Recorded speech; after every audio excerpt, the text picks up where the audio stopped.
किया, खूब सुंदर, बड़ा सुंदर।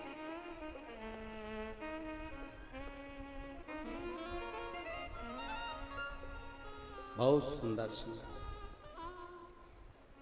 और जो सुंदर श्रृंगार पाटला देवी ने करा, यशोदा जी बड़ी खुश हुई कि मेरे नानी के घर से मेरा पुत्र जा रहा है तो सुंदर बनकर जा रहा है।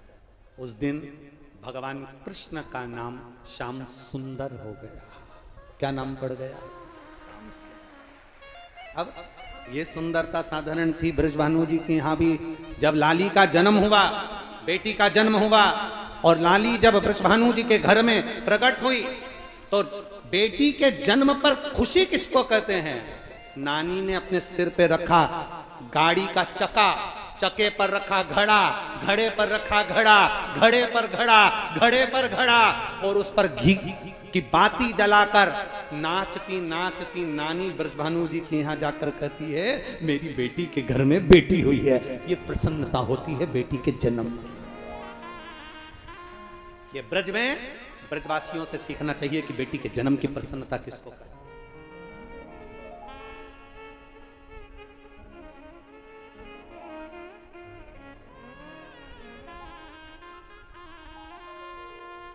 उसकी प्रसन्नता क्या है, ये वहां से सीखे।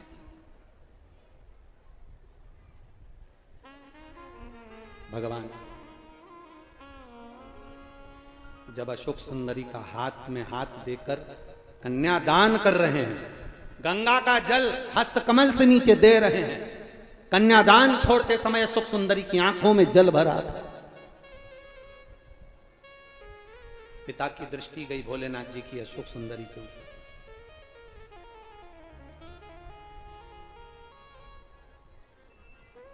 शादी की पूरी तैयारी पिता करता है, दहेज की पूरी तैयारी पिता करता है, सोना चांदी हीरा पन्ना सब पिता देता है, गाड़ी बंगला सब पिता देता है, पर बेटी की विदाई पिता नहीं देख पाता है।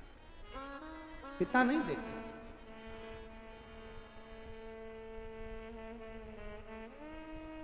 बेटी की विदाई नहीं देख पाता।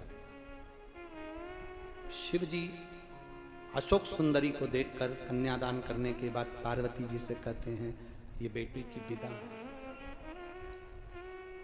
सुनो पार्वती, अशोक सुंदरी के नैनों में जल है।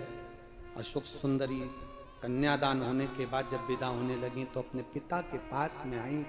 शिव जी से अशोक सुंदरी कहती हैं, बाबुल मैं जा रही हूं, आप मुझे कोई वर ना देंगे? शिव कहते हैं, सुन अशोक सुंदरी, संसार की जो बेटी, संसार की जो स्त्री, संसार की जो नारी तेरा नाम लेकर, तेरा स्पर्श कराकर अगर एक अक्षत का दाना भी मुझे देगी तो वो बेटी की आंख में कभी आंसू नहीं आने दूंगा। ये वचन शिव ने अशोक सुंदरी को। एक अक्षता, एक अक्षत का दाना, एक चावल का दाना। आज भी मेरी माताओं से निवेदन करूंगा, यहां पर जितनी बहन बेटियां बैठी हैं और आस्था चैनल के माध्यम से पूरे विश्व की जो माताएं कथा सुन रही हैं, फेसबुक यूट्यूब के माध्यम से जहां आप लोग कथा श्रवण कर रहे हैं और लाखों की संख्या में पधारी हुई सारे बहन बेटियां अगर इस कथा को श्रवण कर रही हैं तो अपने भीतर उतारना, जब जब तुम्हारी जिंदगी में दुख आए, जब जब तुम्हारी आंखों में आंसू आए, किसी से जाकर मत कहना कि तुम्हें ये दुख है।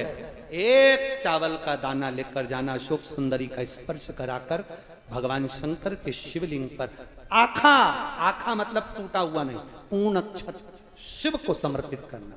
ज्यादा से ज्यादा 8 दिन, 15 दिन, 20 दिन बाबा को चढ़ा कर देखना, तेरी आंख में आंसू नहीं रहने देगा मेरा भोलेनाथ। ये निश्चित था। एक पत्र आया है, एक पत्र में लिखा,